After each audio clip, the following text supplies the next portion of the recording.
The night before my $500,000 divorce trial was supposed to be about last-minute legal prep and sleeping pills. Instead, I ended up watching my soon-to-be ex-wife getting railed by my former groomsman in our marital bed through the nanny cam I'd installed 3 months earlier.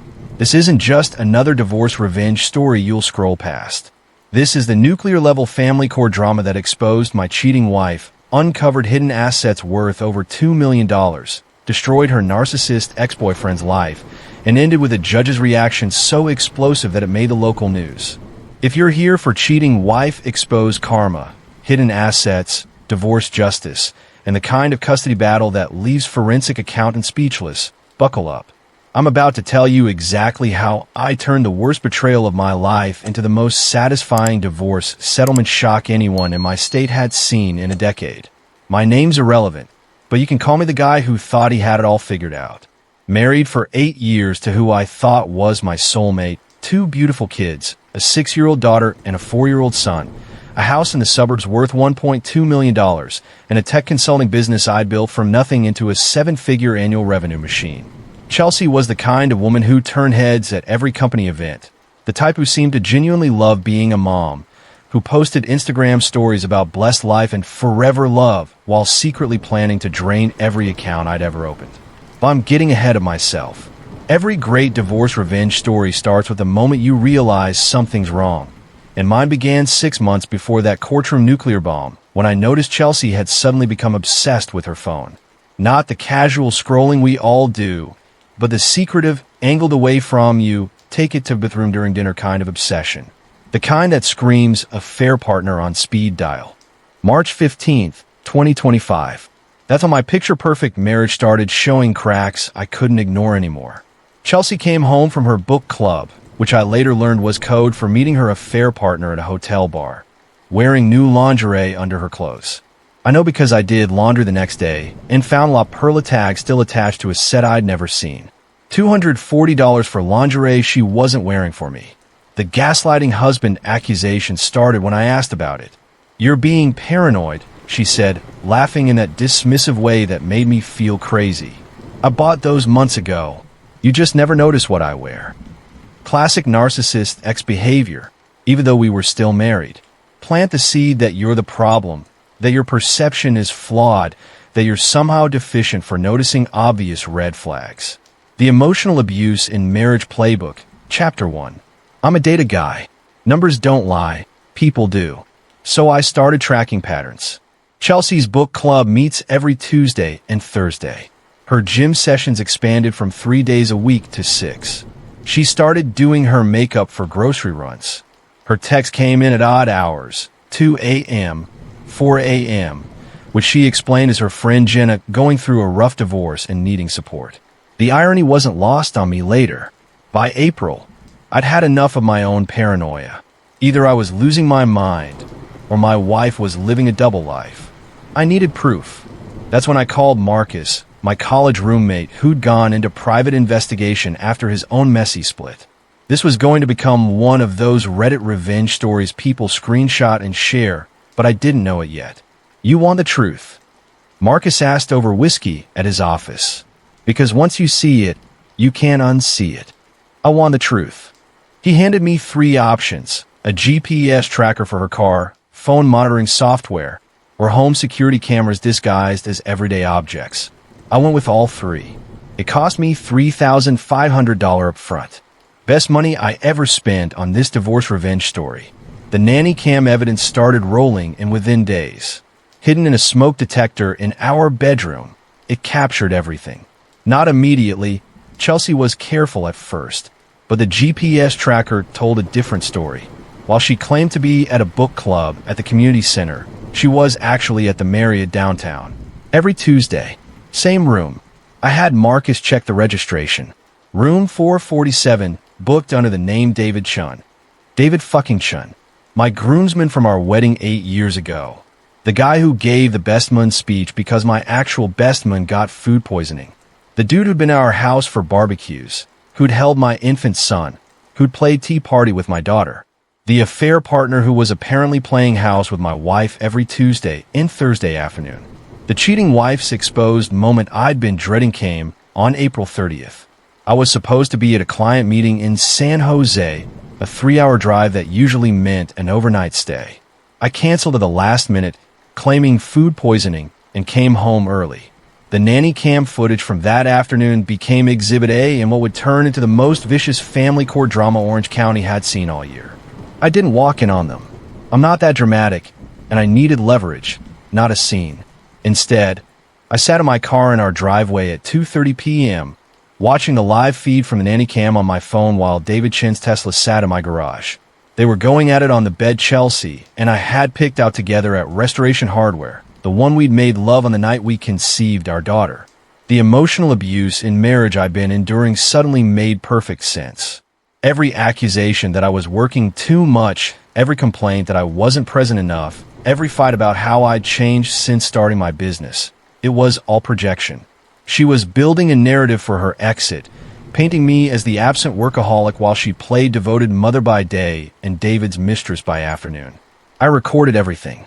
23 minutes of high-definition footage. I watched it once, threw up in my front yard, then saved 3 copies to different cloud services and sent one to Marcus. Then I walked into my house, into my bedroom, and stood in the doorway until they noticed me. Chelsea's face went white. David scrambled for his pants. I just stood there, phone in hand, camera still recording. "Get out," I said to David. My voice sounded calm, which surprised me.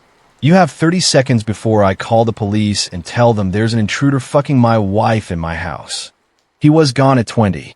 Didn't even tie his shoes, just grabbed them and ran. The Tesla peeled out of my driveway so fast it left rubber on the concrete. Chelsea tried to explain.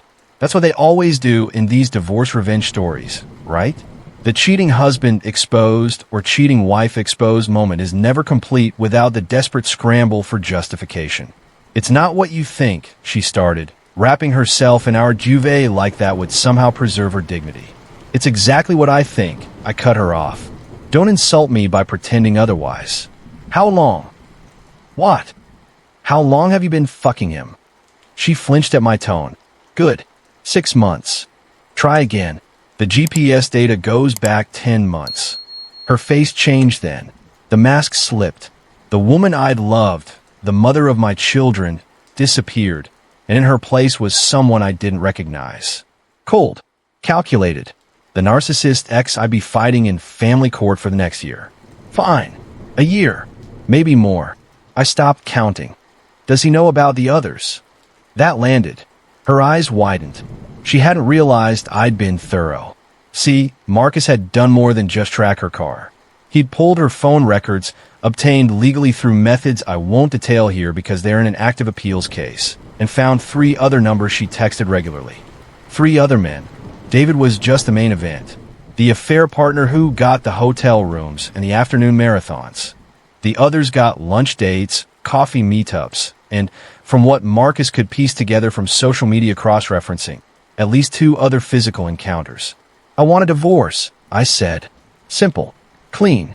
The beginning of this family court drama would consume the next 6 months of my life. You can't afford it, Chelsea shot back, and there it was. The real her. I'll take the kids, the house, and half your business. Your little company that you love more than your own family. I'll drain you dry. That's when I smiled. Actually smiled. Because what Chelsea didn't know, what she couldn't have known because I'd been very, very careful, was that I'd spent the last 3 weeks confirming the affair, moving assets, consulting with the best divorce attorney in Orange County, and preparing for war. You're welcome to try, I said. I've already filed. You'll be served tomorrow morning. Get a lawyer, Chelsea. You're going to need one. I moved out that night. I packed a bag, kissed my sleeping kids goodbye, and checked into an extended stay hotel near my office. Cried for 3 hours straight, then woke up and went to war. This divorce revenge story was just getting started. My attorney was Diane Rodriguez, a shark in a pencil skirt who'd handled some of the nastiest divorce settlements in California. She was expensive, $5.50 an hour, but worth every penny. When I walked into her office with my evidence binder, her eyes lit up like Christmas morning. This, she said, flipping through the nanny cam stills I'd printed out, is a slam dunk for infidelity.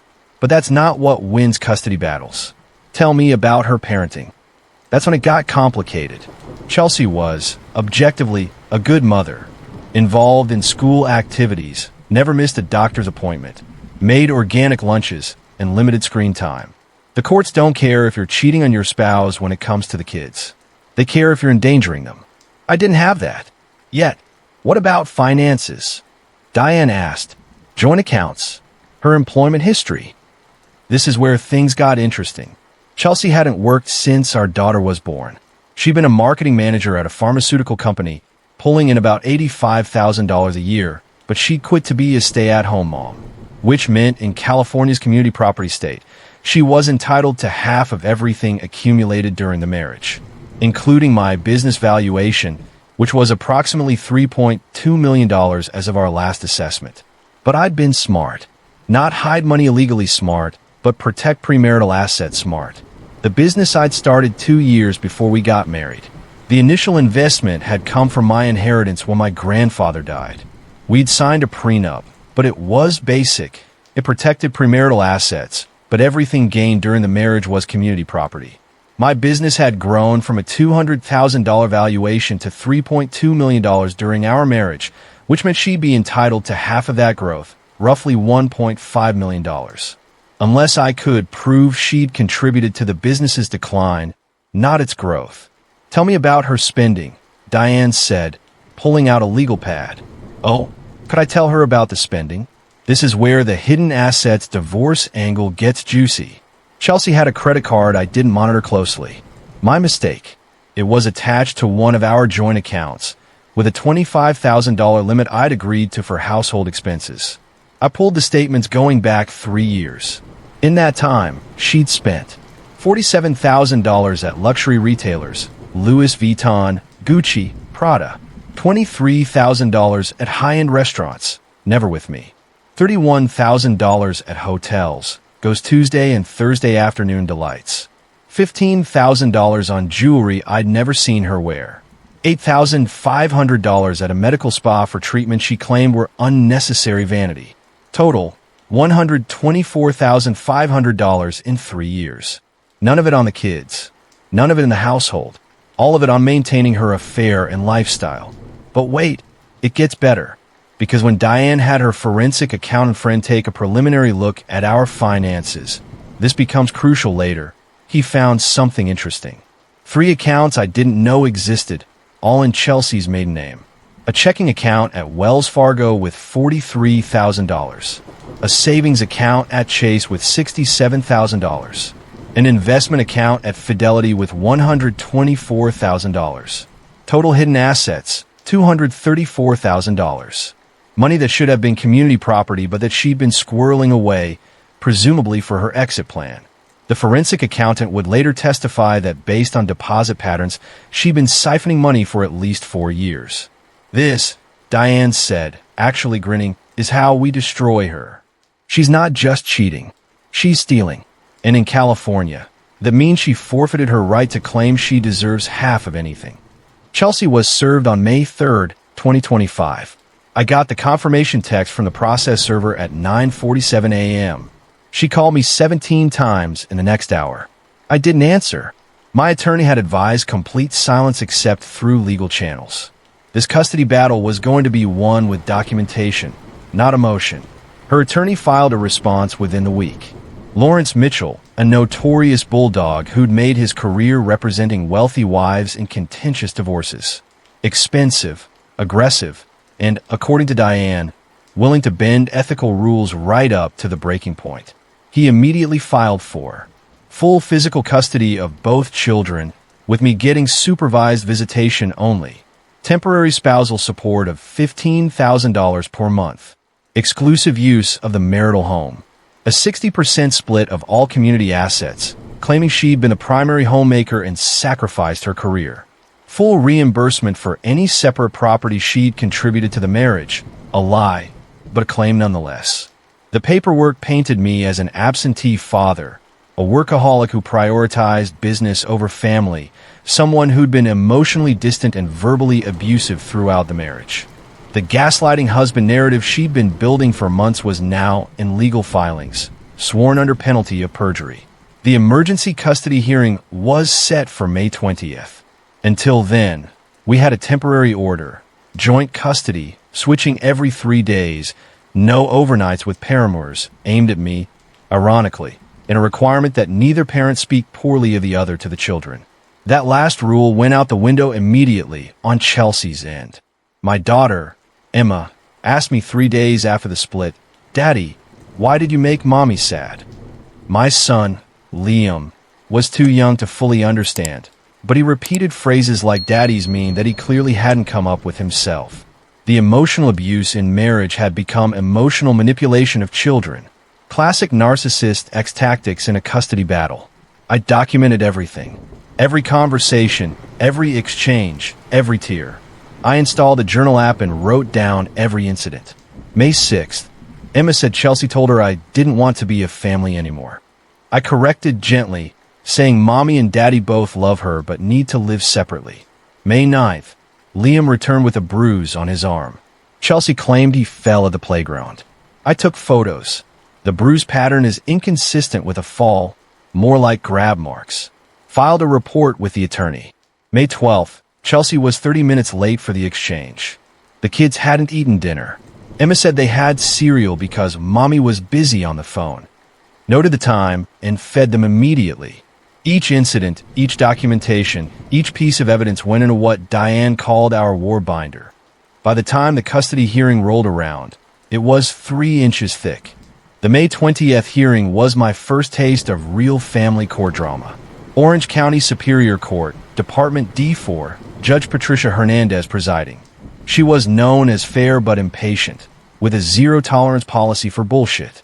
Both attorneys gave opening statements. Mitchell painted me as a negligent father who'd forced his client into being a single parent while married.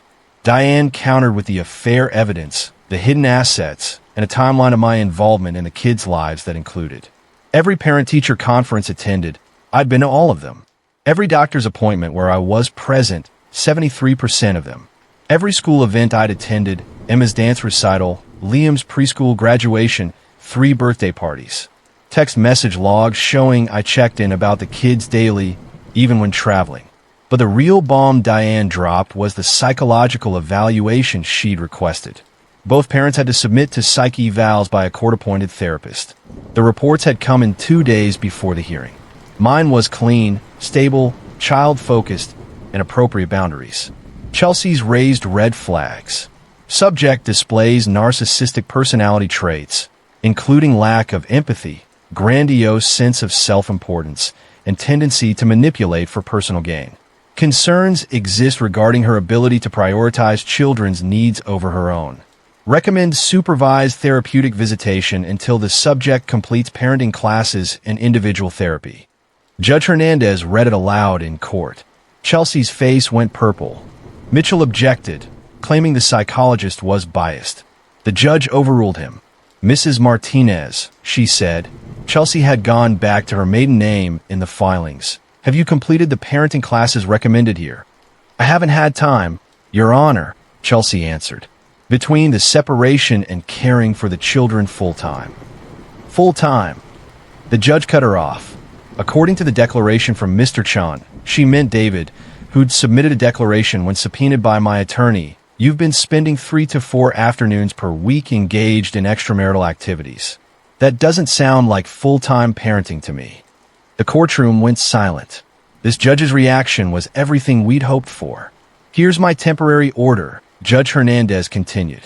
Joint legal custody continues. Physical custody will be 50/50ths, alternating weeks.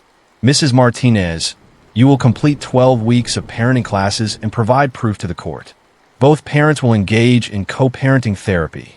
Temporary spousal support is set at $7,500 per month, pending final trial. Exclusive use of the home will remain with Mrs. Martinez for now, but Mr. Chun will pay only 30% of the mortgage, not the full amount requested. Any violations of this order will result in immediate sanctions. Do I make myself clear? Yes, Your Honor, we both said. The custody battle was temporarily resolved, but the real war was about money. And that's where things get nuclear in this divorce revenge story.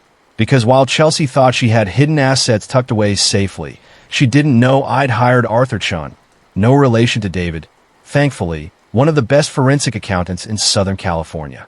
Arthur was a former IRS agent who'd gone private after 20 years of hunting tax cheats and money launderers. His specialty was finding money people didn't want found. He charged $350 an hour, and he was worth every penny for the hidden assets divorce investigation. I met with him in early June after the custody hearing. Gave him everything. 5 years of tax returns, bank statements, credit card statements, investment accounts, business records, and the 3 secret accounts Chelsea had opened. This is a good start, he said, barely looking up from his laptop. But there's always more. People who hide one account usually hide several. Give me 30 days. Arthur went to work like a bloodhound on a scent. He started with the obvious: credit reports, property records, and vehicle registrations. Chelsea's name appeared on the 3 accounts I already knew about. A safety deposit box at Bank of America, I didn't have access. A 2023 Mercedes GLE 350 registered in her name only, purchased for $68,000. I'd thought it was leased. A timeshare in Cabo San Lucas, Mexico, purchased in 2022 for $45,000. Then he went deeper. Subpoenaed records from her phone company showing data usage patterns. Cross-referenced those with financial institutions. Found 2 more accounts. An offshore account in the Cayman Islands with approximately $180,000 based on wire transfer records. A cryptocurrency wallet with $94,000 in Bitcoin and Ethereum. The offshore accounts discovery was the jackpot. California law is very clear. All community property must be disclosed during divorce proceedings. Hiding assets, especially offshore, is fraud. Not just civil fraud, potential criminal fraud. The crypto divorce angle was newer, but courts were catching up. Digital assets counted as property, and hiding them was just as illegal as hiding cash. Arthur's report, delivered in July, was 47 pages of financial forensics that read like a thriller. He'd traced every dollar, every transaction, every suspicious transfer. His conclusions: Chelsea had systematically hidden approximately $517,000 in assets over 4 years. The money came from household expense accounts she managed. She'd also been claiming personal expenses as business deductions on our joint tax returns, potential IRS tax fraud. She'd purchased items for the home that were actually gifts for David Chun, including a $15,000 Rolex found in his Instagram photos. She'd opened credit cards in my name without my knowledge and run up $43,000 in debt before defaulting, identity theft. That last one was the kicker for potential criminal charges.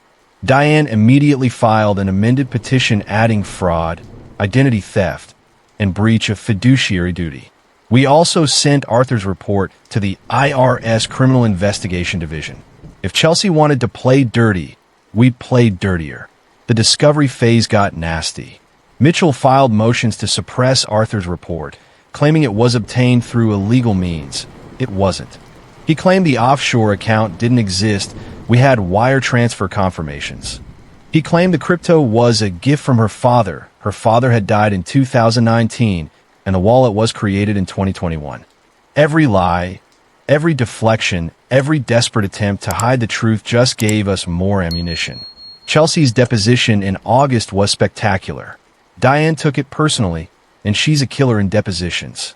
7 hours of questioning, with Chelsea's lies stacking up like cordwood. Question Mrs. Martinez: are you aware of any bank accounts in your name that your husband doesn't know about? A. No. Question: so if I were to show you records of 3 accounts totaling $234,000, you'd be surprised? A. Those were for emergencies. Question: emergencies like hotel rooms with David Chun? A. I'm not answering that. Question you have to answer, Mrs. Martinez. Did you use marital funds to support your extramarital affair? A. I want a break. Question after you answer the question. A. Fine. Yes. Some of it. Question: how much is some? A. I don't know. Question: approximately? A. Maybe 40 or 50,000. Question: over what time period? A. A couple of years. Question: and you didn't think your husband had a right to know you were spending $50,000 of marital money on your affair? Silence. Question let the record show the witness declined to answer. It went on like that for hours. By the end, Chelsea was in tears, Mitchell was furious, and we had enough admissions to bury her in court. The cheating wife exposed moment in the deposition. September and October were months of legal trench warfare. Every motion, every filing, every piece of discovery felt like a small battle in a larger custody battle and asset division war. Chelsea's team kept pushing for settlement conferences, trying to avoid trial. We kept refusing unless she agreed to terms that were, frankly, punishing. I get primary physical custody, 70-30 split.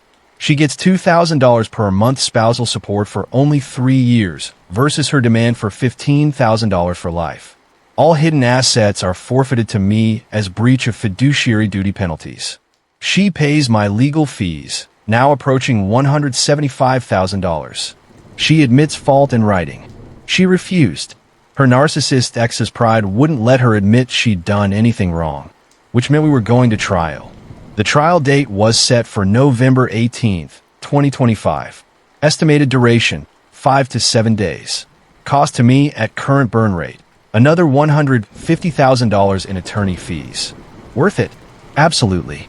This wasn't just about money anymore. This was about justice. About making sure my kids understood, when they were old enough, that their father fought for them. The settlement conference in October was mandated by the court. A neutral judge, retired from the bench, is trying to get us to settle before trial. It lasted 6 hours and went nowhere. Chelsea's opening position hadn't changed. She wanted majority custody, the house, half my business, and 5 years of spousal support at $12,000 per month. My position, 50-50 custody. She buys me out of the house or we sell it.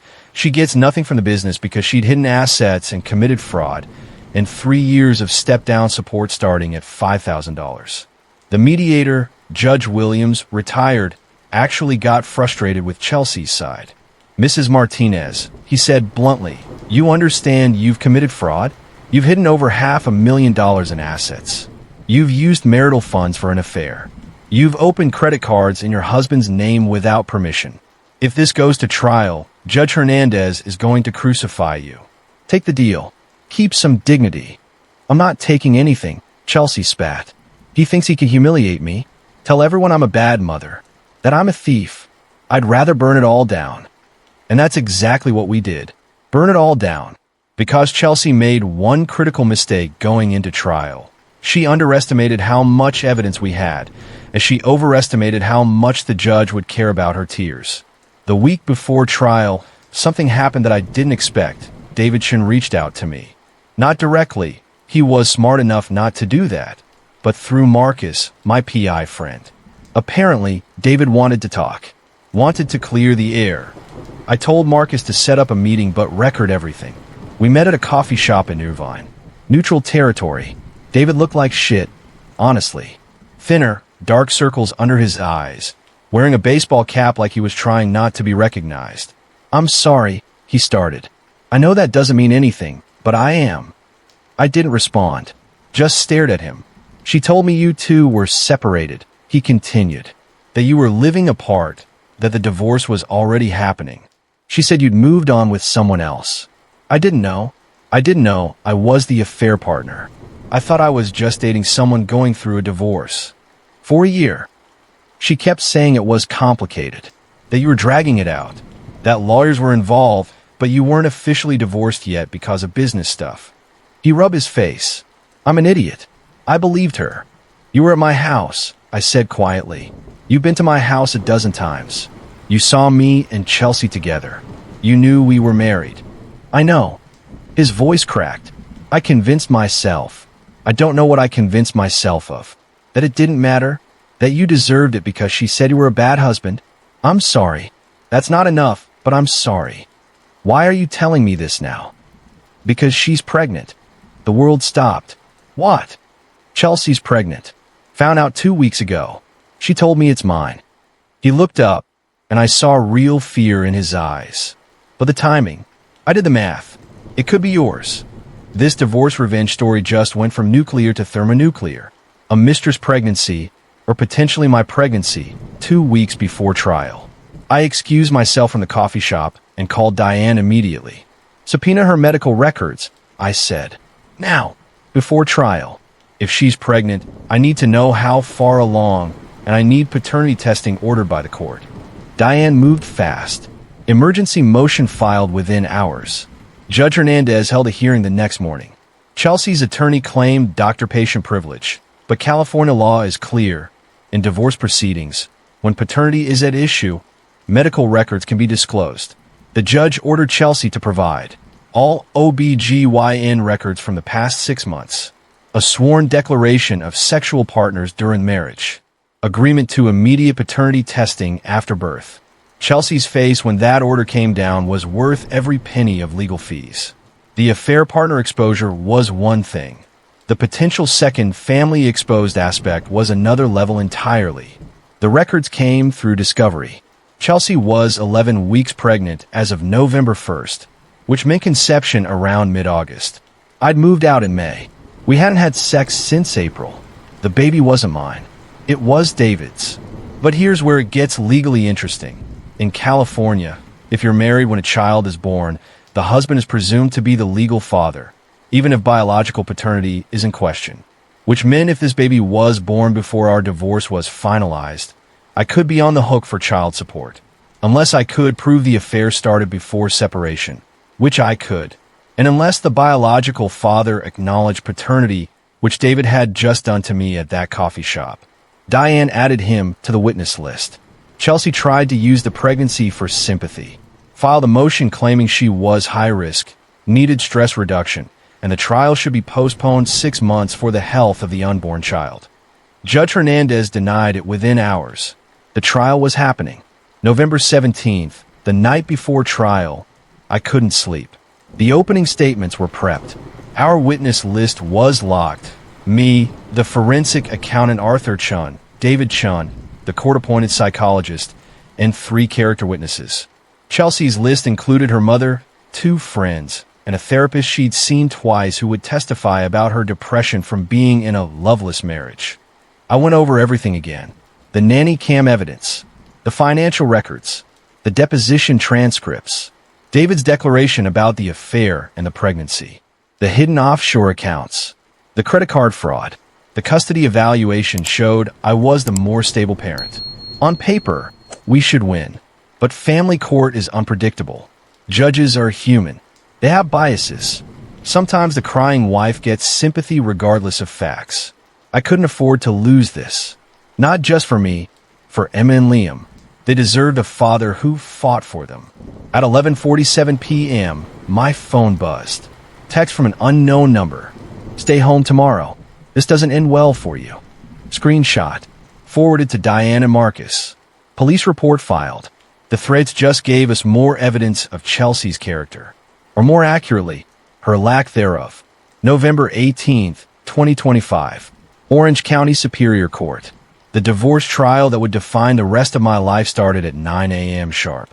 Judge Patricia Hernandez is presiding, the same judge from the custody hearings. Good for us, she already knew Chelsea's games. The gallery was packed. Not with supporters. Family court doesn't usually draw crowds, but with law students. Apparently, Diane had gotten permission to let her firm's interns observe because the case was so legally rich. Great. My humiliation as a teaching moment. Mitchell gave opening statements first. Painted Chelsea as the devoted mother who sacrificed her career to raise children while her workaholic husband built a business and ignored his family. He glossed over the affair, calling it a temporary lapse in judgment during a difficult marriage. He claimed the hidden accounts were Chelsea protecting herself from financial abuse. He even tried to spin the pregnancy as proof that Chelsea had moved on to build a new life and deserved support to care for this new child. It was fiction, but it was convincing fiction.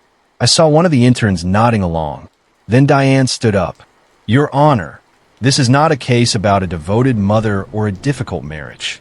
This is a case about fraud, about theft, about a woman who systematically deceived her husband, stole from her family, and is now trying to profit from her own wrongdoing. The evidence will show that Mrs. Martinez engaged in a calculated, multi-year campaign to hide assets, facilitate an affair using marital funds, and manipulate the court system to paint herself as a victim. She is not a victim. She is a perpetrator, and the evidence will prove it beyond any doubt.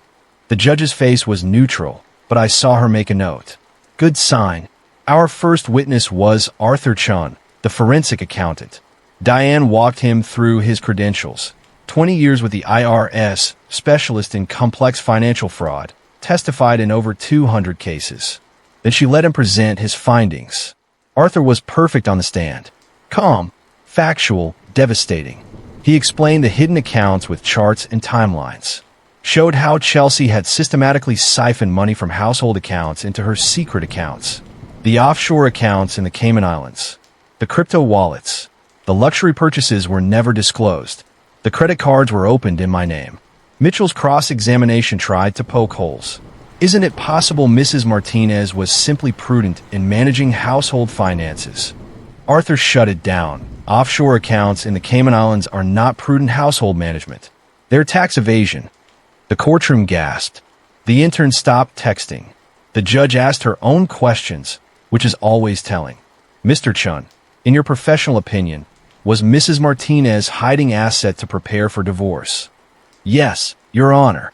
The pattern suggests premeditation going back at least 4 years. She was building an exit fund, and the credit cards opened in the husband's name. Identity theft, Your Honor. Clear violation of California Penal Code 530.5. Judge Hernandez made another note. Longer this time. We broke for lunch. Diane was optimistic. That went exactly as we wanted. Her phone buzzed. Mine did too. Everyone did. Emergency alert. Not weather or public safety. Legal notification. Mitchell had just filed an emergency motion claiming Arthur's testimony was prejudicial and should be stricken from the record. The motion was 30 pages of legal gymnastics, but the core argument was that Arthur's testimony about criminal conduct was beyond the scope of a divorce trial. Judge Hernandez reconvened at 1:30 p.m. She looked annoyed. Mr. Mitchell, your motion is denied. Criminal conduct is absolutely relevant to asset division and character evaluation in family court. If you waste this court's time with frivolous motions again, I'll sanction you. Continue, Ms. Rodriguez. Diane's next witness was David Chun. This was risky. We were putting the affair partner on the stand in a family court trial, but his testimony was crucial for the pregnancy timeline and the affair expenses. David was sworn in. He looked miserable, which played well for us. Diane asked the basic questions. How did you know Chelsea? How did the affair start? How long did it last? About 15 months, David said. From August 2024 to November 2025. I ended it when I found out she was still married and had lied about being separated. Did you know Mr. Martinez? Yes. We were friends. I was his groomsman at his wedding. His voice shook. I'm not proud of what I did.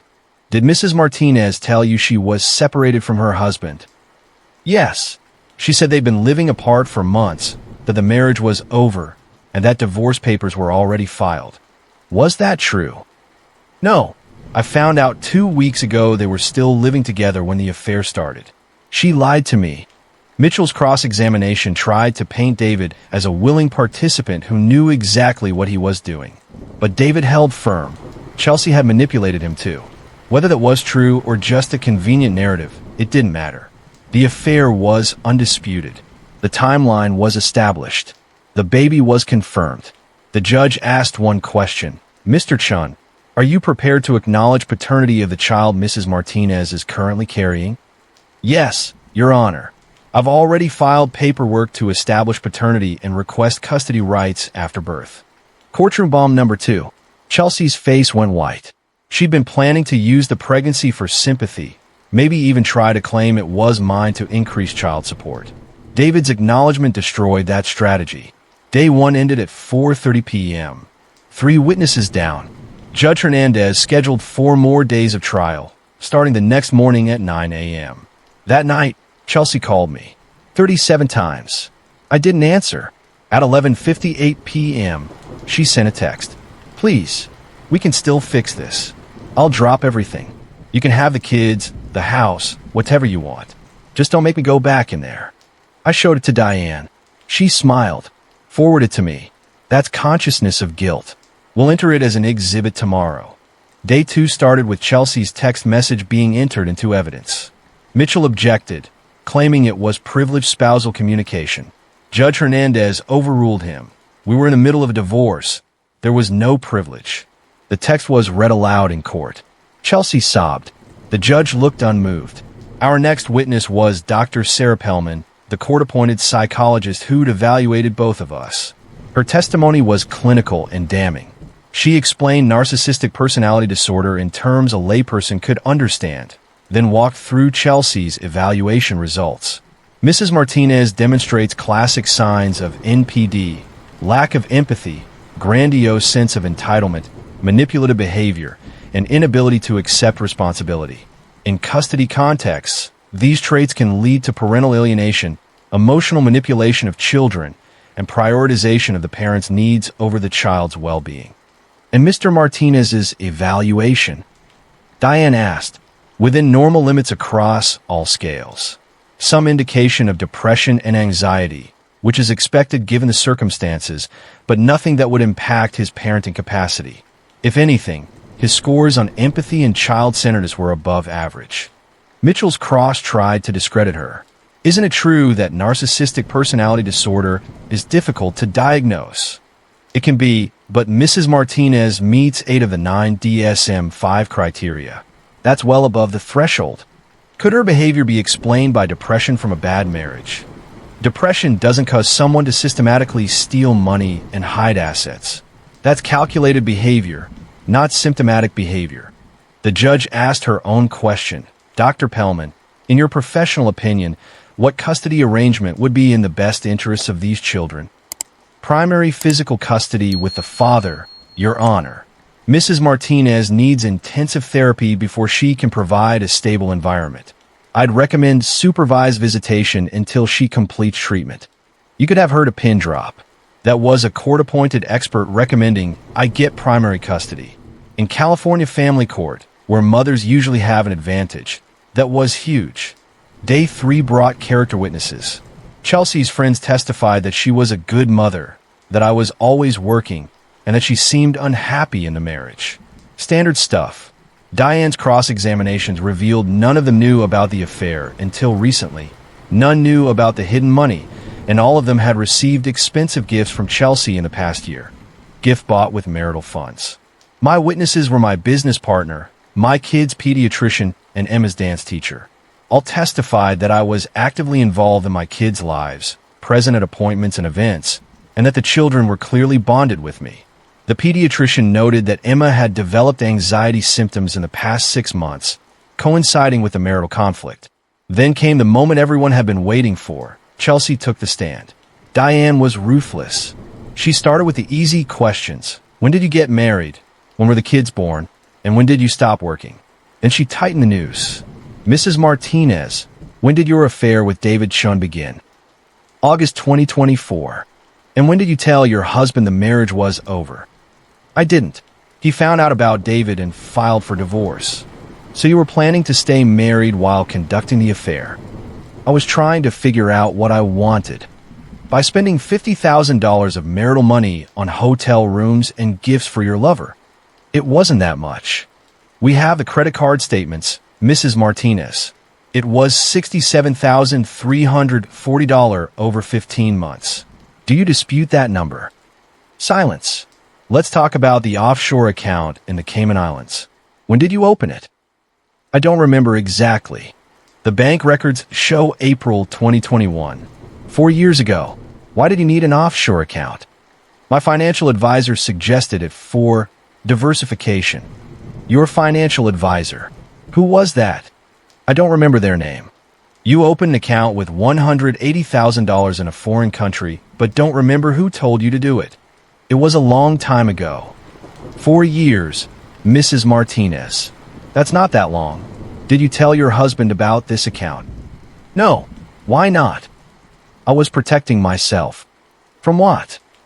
From, I don't know. In case something happened. In case something happened like your husband discovering you were having an affair and stealing money. Mitchell objected. Sustained, but the point was made. Diane moved to the credit cards. Mrs. Martinez, did you open 3 credit cards in your husband's name without his permission? He was always traveling. I needed access to funds. You had joint accounts with $50,000 in available credit. Why did he need 3 more cards in his name? I don't know. You charged $43,000 on those cards and then defaulted on the payments, damaging his credit score. Did you think that was acceptable? I was going to pay it back. When? After the divorce, when you took half his business. Mitchell objected again. Overruled. The cross-examination lasted 4 hours. By the end, Chelsea was in tears, contradicting herself, and looking exactly like what she was, a person who'd been caught and was scrambling for any excuse. The jury, if we'd had one, would have convicted her in 10 minutes. Day 4 was closing arguments. Mitchell tried to rehabilitate Chelsea's image. Talked about her as a mother, about the pressures of being a stay-at-home parent, and about making mistakes but still deserving fair treatment.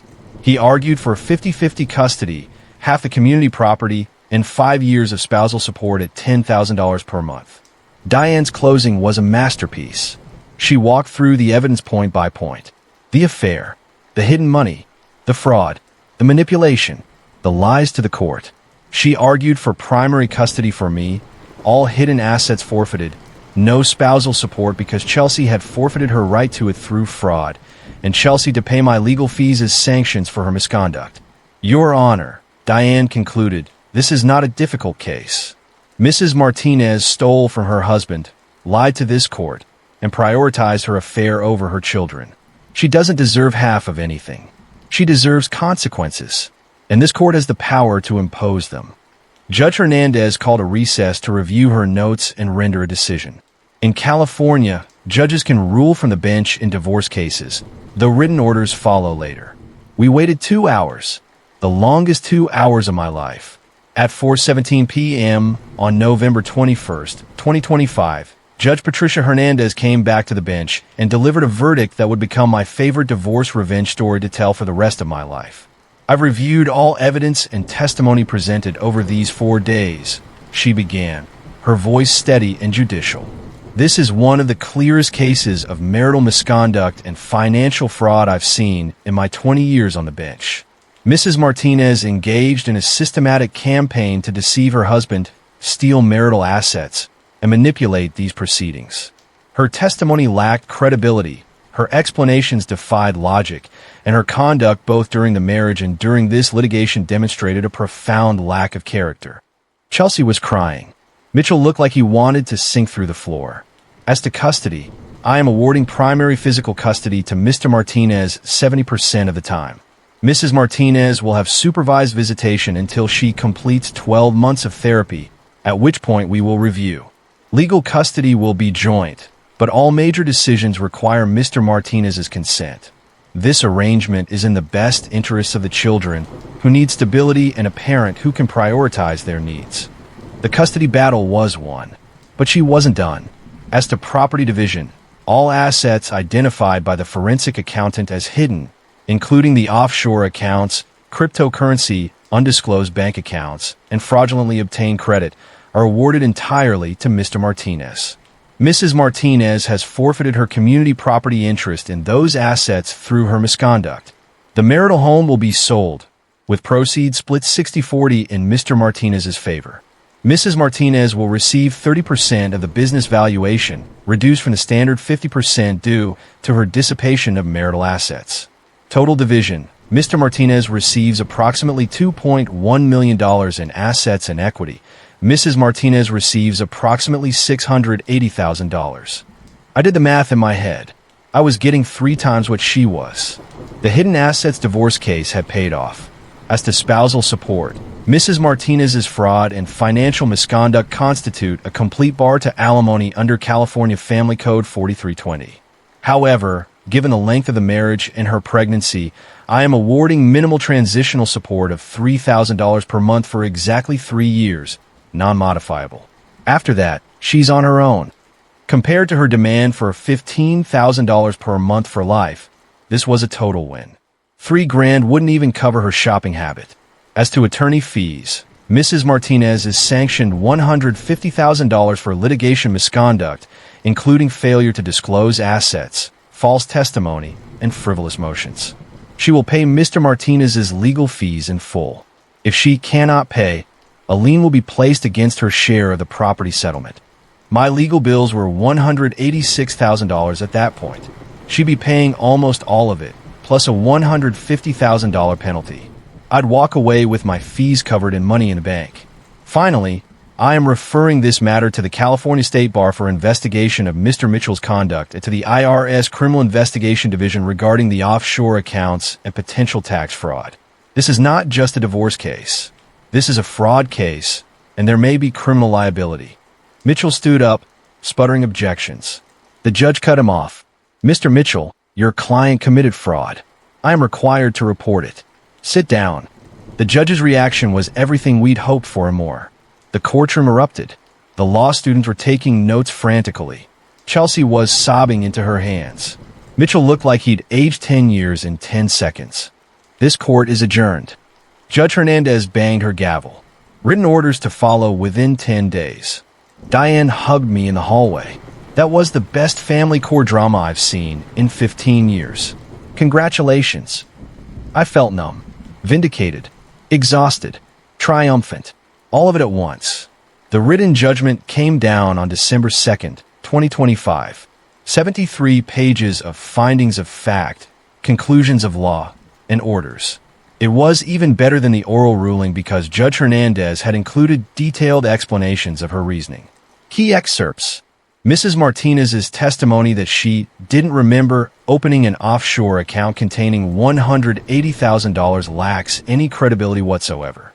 The court finds she deliberately hid assets in anticipation of divorce, constituting fraud on the community and economic misconduct.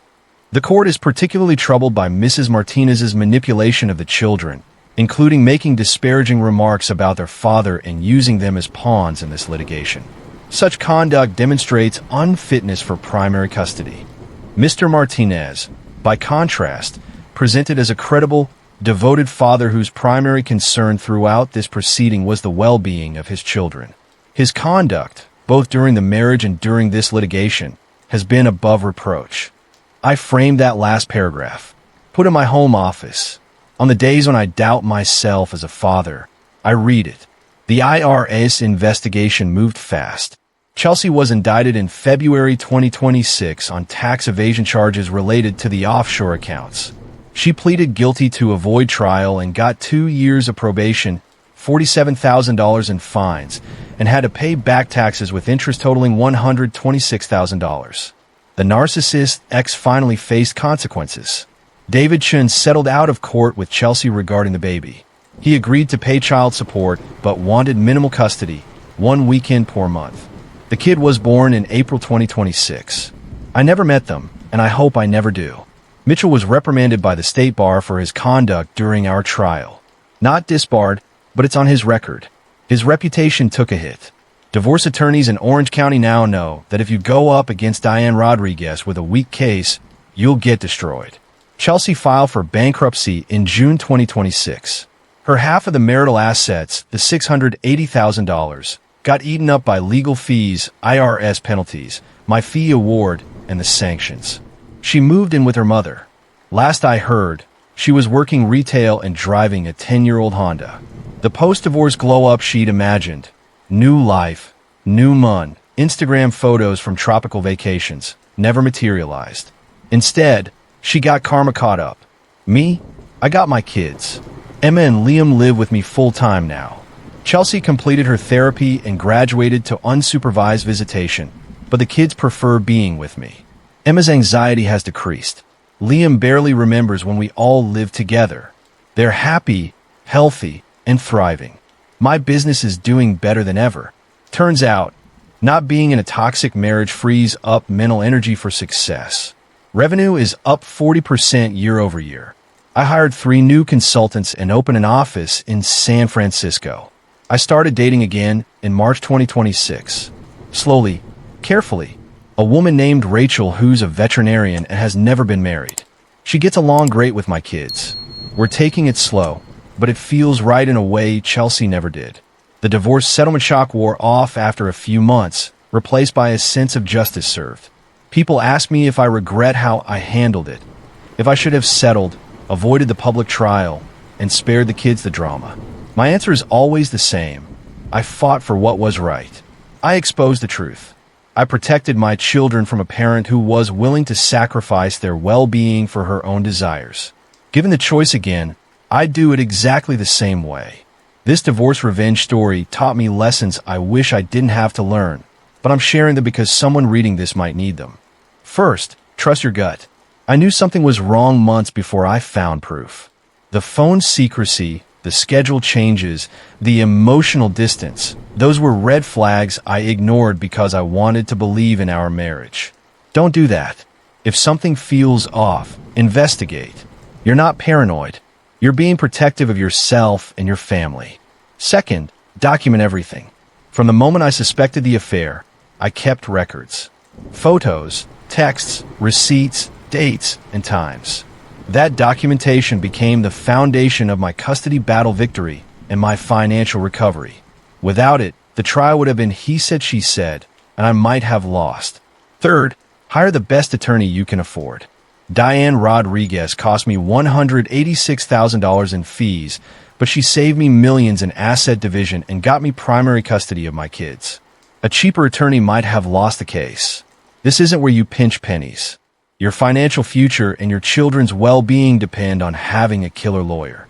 Fourth, get a forensic accountant for hidden asset divorce cases. Arthur Chun found over $500,000 Chelsea had hidden.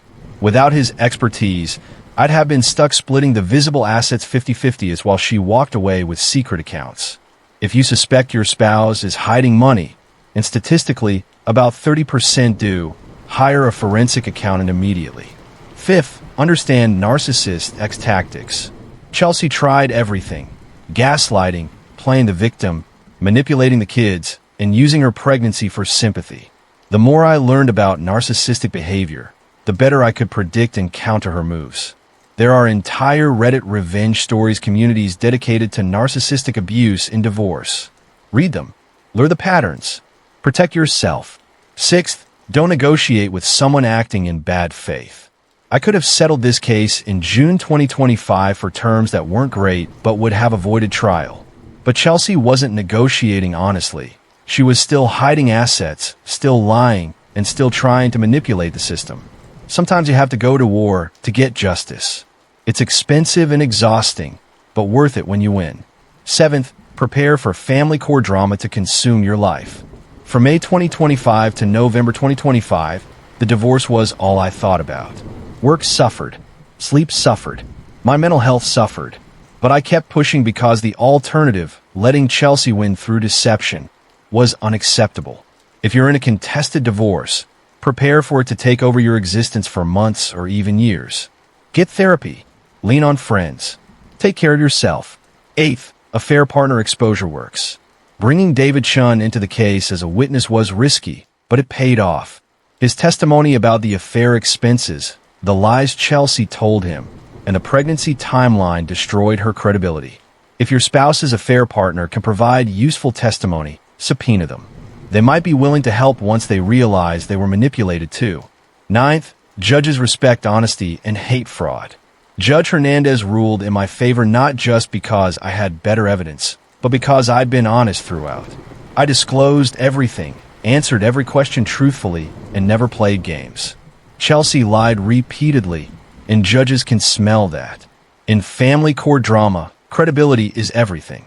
Finally, the cheating spouse's exposed moment is only the beginning.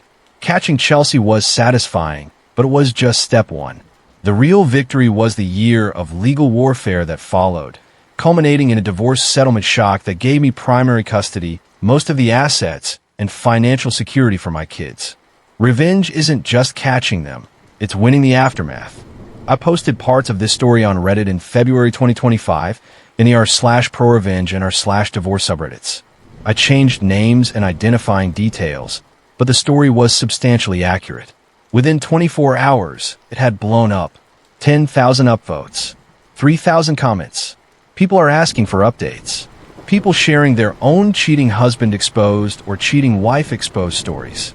People call my ex every name in the book. Some comments were supportive. This is the justice we all dream of when we get screwed in divorce. Well done, OP. Others were skeptical. This reads like creative writing. No judge actually says things like that. But the lawyers in the comments confirmed, family court judges in California, especially Judge Hernandez, are known for dropping hammers on fraud cases. My story wasn't unusual. It was just unusually well documented. The post led to interview requests. A podcast about AITA divorce stories wanted me to come on and tell the full story.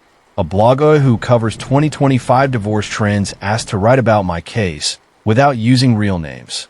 A legal education website wanted to use my case as a teaching example for law students studying community property fraud.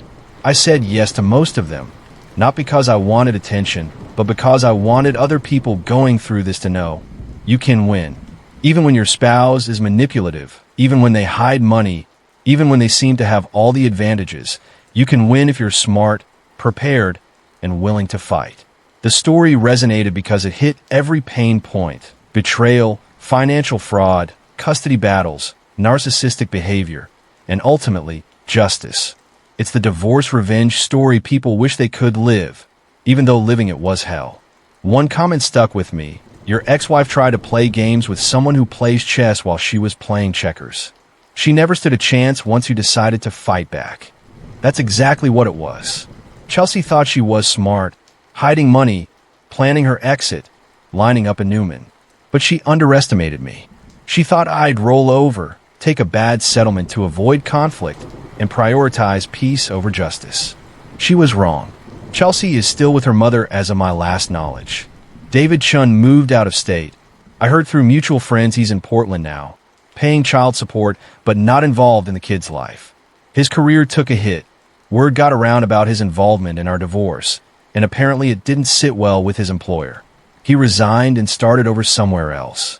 I don't feel bad for him. Mitchell, the attorney, is still practicing, but his reputation never recovered. Diane told me he's had trouble getting high net worth clients since our case because everyone knows if you go up against a forensic accountant with good evidence, Mitchell will fold. He tried to appeal some of Judge Hernandez's rulings, but they were all denied. The sanctions and fee award stood. The IRS investigation wrapped up with Chelsea's guilty plea. I don't know if she ever paid off all the back taxes and penalties, but it's not my problem anymore. The bankruptcy filing suggests she didn't. My kids are doing great. Emma just turned 8 and is excelling in school. She's in therapy to process the divorce, but her anxiety is down significantly. She rarely asks about Chelsea anymore, though they do their supervised visits. Liam is 5 now and starting kindergarten. He's a happy kid with no real memory of the chaos. That's probably for the best. Rachel and I are still together. We just passed 18 months. The kids adore her. She's not trying to replace their mother, just being a stable, positive presence in their lives. We're talking about moving in together next year. It feels right. She knows the whole story of my divorce. I was upfront about all of it, and she respects how I fought for my kids. Financially, I'm more stable than ever. The divorce settlement gave me enough asset to pay off the house, invest for the kids' education, and grow the business. The forensic accounting costs and legal fees were expensive, but I recovered most of it through the judgment. I'm not wealthy, but I'm comfortable, and I got there honestly. My post-divorce glow wasn't about physical transformation, though I did lose the stress weight and started working out again. It was about mental freedom. No more walking on eggshells. No more wondering if my spouse was lying. No more feeling like I was crazy for noticing obvious problems. I can be myself, focus on my kids and my work, and build a life that's actually mine. I'm sharing this complete divorce revenge story, all 13,000 words of it, not because I'm proud of the conflict, but because I'm proud of the result. I didn't want this divorce. I didn't want to discover my cheating wife in my own bed. I didn't want to spend 6 months in a family court drama, or hire a forensic accountant, or expose hidden assets in front of a judge. But when faced with betrayal, I had 2 choices: accept a bad settlement and live with the injustice, or fight back with everything I had. I chose to fight, and I won. If you're going through something similar, if you discovered your spouse is cheating, If you suspect hidden assets, if you're facing a custody battle with a narcissist ex who's trying to manipulate the system, know this. You can win. It takes money, time, evidence, and the best legal team you can afford. It takes emotional resilience to survive the gaslighting and manipulation. It takes courage to stand up in court and tell your truth. But it's possible. The 2025 divorce trends show more people than ever are dealing with crypto divorce issues, offshore accounts, digital affairs via burner phones, and narcissistic partners who weaponize family court. The system isn't perfect, but it can work if you're prepared. Document everything. Trust your instincts. Hire experts who know how to find secret bank accounts and trace hidden assets divorce cases. Get a shark attorney who won't back down. And most importantly, don't settle for less than you deserve just to avoid conflict. My judge's reaction, the one that made this case memorable, came from one simple fact. I told the truth, every time, under oath and in filings. Chelsea lied repeatedly and got caught. Credibility matters more than almost anything else in family court.